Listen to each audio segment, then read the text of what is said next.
Each week, we tell you about an amazing Suncoast woman. ABC 7's Linda Carson joins us now to tell us not just about one woman, but a whole group of women who have done so much for our community. Linda.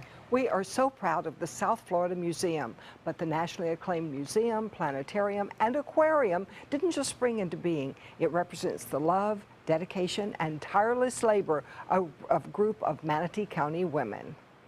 The South Florida Museum Service League, originally known as the Women's Committee, was a part of the museum before it even opened. Dr. Daniel Sugg, founder of the museum, came up with the idea.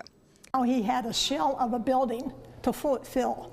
So he talked to the ladies of Bradenton and everything and put it in the paper that they need help.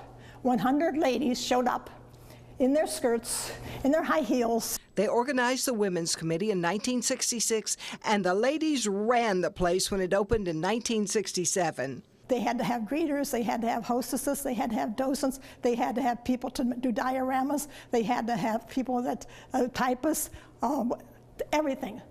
Museum head Bryn Ann Basayo says in those early days, it was the Women's Committee that kept the museum afloat. They did everything. So everything from creating exhibitions, to cataloging the collections, to building a gift shop, to running the front desk.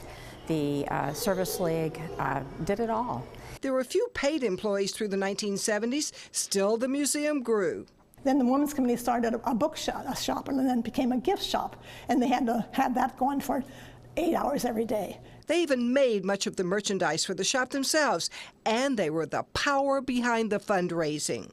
We have depended on community contributions, and the reach of these women in building the social network that helped keep the museum alive financially was critical in all years.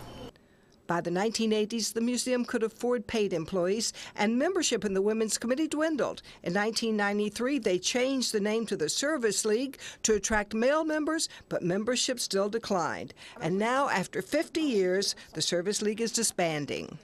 We have to be proud of what we did. I said, it wasn't for us, the people of Manatee, we would not have been able to have this museum running like it did. The number of hours they've given the museum is amazing. At least 350,000 hours in this 50 years.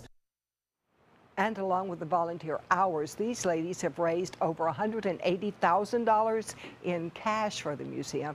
And even though the group is disbanded, many of the former members will continue to be volunteers.